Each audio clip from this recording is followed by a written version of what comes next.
Olá, amigos. Hoje eu gostaria de esclarecer um assunto muito importante, que é a crença na reencarnação.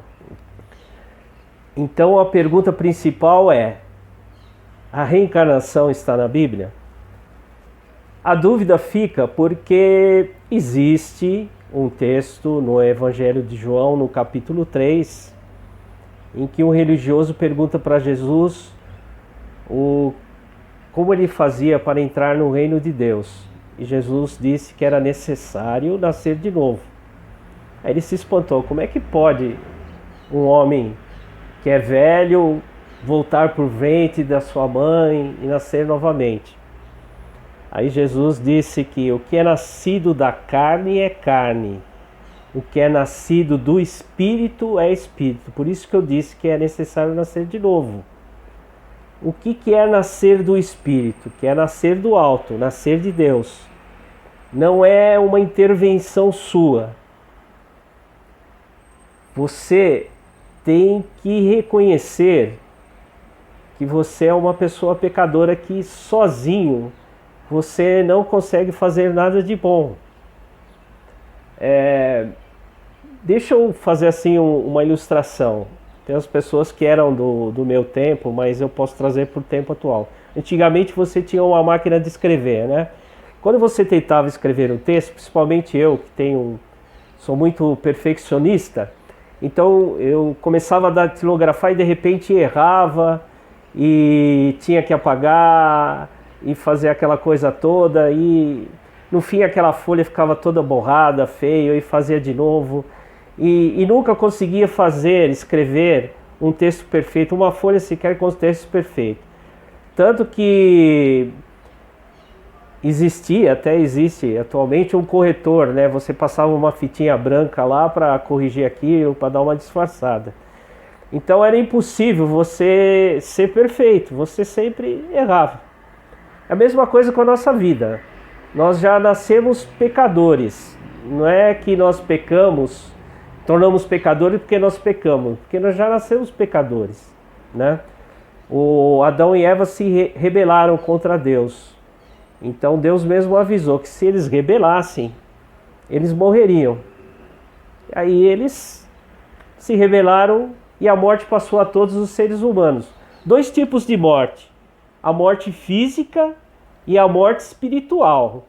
A morte física, todo mundo tem certeza que vai passar. Você não viu até agora uma pessoa que não morreu, certo? Mas o que significa essa morte espiritual? É a separação eterna de Deus. Então Deus é perfeito. E é lógico que você, sendo um pecador, você não vai poder ficar na presença de Deus. E Deus, como Ele é santo e perfeito, ele tem que punir o pecado, tem que punir o pecador, porque se ele não punir o pecador, ele não é santo, ele seria um corrupto, né? Porque Deus não inocenta o culpado. Vamos pegar a nossa vida aqui, né? Para a gente poder entender. Quando alguém comete algum crime, se você leva essa pessoa a juízo, principalmente se for um crime contra você, o juiz falar assim: ah, coitado, ele é bonzinho, né? Deixa ele ir, vou declarar ele inocente. O que você vai achar desse juiz? Ele é corrupto, né? Então, se Deus fizesse isso, ele não seria perfeito, não seria bom. Aquela pessoa que foi inocentada, que não se arrependeu, vai continuar errando, vai continuar pecando contra você e contra todo mundo. Então o que Deus providenciou já lá na eternidade? Ele mesmo veio nos resgatar. Então ele se tornou um ser humano, né? Mas só que um ser humano perfeito, né? Jesus é 100% Deus e 100% homem. Então, como o pecado entrou pelo mundo através de Adão, ele veio retirar o pecado através dele. porque ele é perfeito, ele não pecou, e só ele pode pagar os pecados por nós, certo? Deixa eu te dar aqui uma ilustração. Bom, isso aconteceu de verdade, né? Tinha um homem que ele cometeu um crime lá no Nordeste e estava chegando quase que 20 anos que ele tinha cometido esse assassinato. A pena já estava sendo prescrita, mas ele brigou com o vizinho e levou essa briga na delegacia para ver quem que tinha razão. Aí foram verificar a ficha dele lá e viu que ele tinha cometido um crime, e de vez dele resolver o problema dele, ele ficou preso. Existe também o caso de pessoas que estão procurando um emprego, então precisam ir na delegacia para tirar um estado de bons antecedentes. Aí ele chega lá, todo satisfeito, né? Vou pedir um atestado de bons antecedentes, vou conseguir um emprego. Mas ele não pagou a pensão alimentícia, então ele acaba ficando preso. Assim também aconteceria com nós. Nós estamos sobre a ira de Deus, porque nós pecamos. Então, quando nós vamos morrer, nós vamos ter que pagar isso, que é a separação eterna de Deus. Só que essa separação eterna de Deus, não é que você vai ficar num cantinho tranquilo, não. Você vai para um lugar de tormento eterno, né, que é o inferno. Então, o que Deus fez para nos livrar do inferno? Ele veio ao mundo, sofreu por nós, veio sobre ele toda a ira de Deus. Ele foi condenado numa morte terrível, morte de cruz, morreu, passou 3 dias no túmulo e Deus o ressuscitou. Então, o que nós devemos fazer? Nós devemos confiar que Ele pagou a pena por nós. Eu vou fazer uma outra ilustração aqui para você entender melhor. É uma história, tá? Para a gente poder entender isso daí. Nós temos Garcia, que era um general combatente da liberdade, e ele estava querendo, no caso era em Cuba, né? Quando Cuba era uma colônia da Espanha. Então ele tinha o grupo dele e de repente começou a faltar comida, né? Então ele precisou racionar essa comida, ok? E aí vieram falar para ele que tinha um ladrão que estava roubando a comida, certo? Um certo dia eles chegaram para Garcia e falou assim: olha, nós encontramos um ladrão. Então ele falou assim: então traga o ladrão, que eu vou colocar ele num tronco, ele vai ser açoitado, né? Açoitado por causa disso. Mas para a surpresa de todos, o ladrão era a mãe do Garcia. Já imaginou se você estivesse nessa situação, o que você iria fazer? Você ia falar assim: não, a minha mãe, pô, vamos deixar, vou conversar com ela, tal. Só que ele ficou numa situação, porque senão ele ia perder a autoridade. Se ele inocentasse a mãe dele, ele ia perder a autoridade. E as outras pessoas iam continuar fazendo a mesma coisa, certo? E então o que ele fez? Ele falou assim para o tenente: pode preparar aí o pelourinho, né? E amarrou a mãe dele lá no pelourinho. Aí, antes do tenente ir soltar a mãe dele, Garcia foi lá e abraçou a mãe, né? Deixou o próprio lombo na frente do açoite e falou assim: agora pode aplicar a pena. Então ele recebeu esse açoite no lugar da mãe dele. Porque se a mãe dele fosse açoitada, ela iria morrer. Então, por exemplo, se a gente tivesse que pagar os nossos pecados, nós iríamos ficar separados eternamente de Deus, no inferno, sofrendo. Então, Jesus veio e pagou apenas a pena por nós. Agora, o que nós temos que fazer? É aceitar esse presente, essa graça, que é uma coisa gratuita. Você não precisa fazer nada, é só você aceitar, é pela fé. Você tem que ter fé que Jesus pagou os pecados por você, certo? Quando você faz isso, você abre uma porta para o Espírito Santo agir em você. O que é o Espírito Santo? Antes de Jesus morrer, ele falou para os seus discípulos: eu vou, mas vou deixar com vocês o Consolador. O que é Consolador? É o Espírito Santo. É o próprio Jesus em espírito. E ele disse que o Espírito Santo iria nos convencer do pecado, da justiça e do juízo. Então, como que funciona? Se nós olharmos lá o Evangelho de João, quando Nicodemos pergunta para Jesus o que ele deveria fazer para entrar no reino de Deus, Jesus disse que ele tinha que nascer de novo. E ele replicou: mas como? Eu vou voltar ao ventre da minha mãe, nascer novamente? Mas Jesus disse que é nascido da carne é carne, que é nascido do Espírito é Espírito.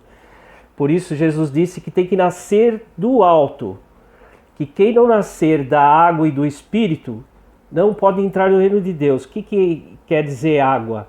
Água é o batismo? Não. A água seria da palavra de Deus, que nos limpa, né? E do Espírito. Se o Espírito Santo, se você não der lugar para o Espírito Santo agir em você, você não vai ser salvo. Então, como é que funciona isso? Você tem que reconhecer, quer dizer, eu também reconheci que eu sou um pecador e que sozinho eu não posso fazer as coisas certas. Que eu preciso que o Espírito Santo entre dentro de mim e transforme a minha mente. Vai mudar. Por isso que quando a pessoa recebe o Espírito Santo de Deus, deixa Deus agir na vida dele, ele vai ser uma pessoa transformada, vai renovar a mente dele. Ele vai deixar de fazer aquelas coisas que ele fazia antigamente. Por exemplo, se ele roubava, ele deixa de roubar. Se ele mentia, ele deixa de mentir. Se ele traía, ele deixa de trair. E assim por diante. Então ele vai deixar o Espírito Santo agir na vida dele. Não deixar ele, suas próprias ações pecaminosas agir. Vai agir pelo Espírito. Que vai ser uma coisa completamente diferente. E como que eu posso me apropriar disso? Dessa graça? Desse amor de Deus que eu não mereço, né? Ninguém merece. Então é só você parar, raciocinar e pedir a Deus: olha, Deus, confessar, eu sou um pecador, eu mereço a sua ira, mas eu quero que o Senhor mande teu Espírito Santo que mude o coração, meu modo de pensar. E isso vai acontecer com você e você vai perceber a ação do Espírito Santo em você. Que você vai mudar, né? Mas agora você pode pensar: mas isso que você está falando para mim é um absurdo, não aceito isso daí. Jesus veio e não vai mudar nada. Jesus mesmo disse, se você lá ler o capítulo 3 de João, ele vai falar: quem não crer já está condenado. Quem não crer no Filho. Então, por exemplo, você não está querendo ser perdoado, você está querendo continuar fazendo as coisas erradas, querer ser um pecador, não está querendo ser transformado. Então você aí já está condenado. Não adianta você fazer boas ações, querer ser bom, e você não vai conseguir, você vai ser condenado. E a condenação é no fogo eterno. Quem falou bastante do inferno foi Jesus, né? Eu não vou falar nisso agora, mas é uma condenação que não pensa que vai ter um purgatório, você vai sofrer um determinado tempo, depois aí você vai ficar limpo e vai para o céu, alguma coisa assim. Não, você vai ter que pagar, porque Deus é eterno, nós fomos criados para sermos eternos, mas como nós pecamos, nós acabamos morrendo. Mas aí Deus vai restaurar. E como ele ressuscitou, nós, quando cremos em Deus, que Ele nos salvou, então os salvos vão ser ressuscitados. Nós vamos ter um novo corpo, um corpo santo, perfeito. Não vamos mais pecar, vamos ser como Cristo, porque Ele nos restaurou, certo? Então agora você tem que tomar uma decisão, você aceita ou não aceita Jesus. O que você vai fazer a respeito dessa tão grande salvação? Pense nisso, raciocine, e se você tiver alguma dúvida, entre em contato comigo. Eu terei o maior prazer em esclarecer você a respeito. Se você também quiser mandar uma mensagem, ó Gessé, ore por mim, eu vou orar por você, para que o Espírito Santo esclareça. Mas você mesmo pode fazer isso. Jesus disse, o que o Pai me mandou e que vem a mim, eu jamais lançarei fora. Então, se você for a Jesus, Ele nunca mais vai te lançar. E você pode ter certeza com a salvação. Ah, mas Gessé, se eu pecar, fizer alguma coisa errada, Ele já pagou todos os nossos pecados. Todos. Não importa. Só que tem um porém. Você está falando, ah, Gessé, mas escuta, quer dizer, aí o cara dá uma de bonzinho tal, e aí tá tudo ok? Olha, é o seguinte, Deus jamais inocenta o culpado. Então, por exemplo, se você fez muita coisa errada, você ainda vai sofrer por isso, né? Por exemplo, se você plantou banana, você não vai colher morangos.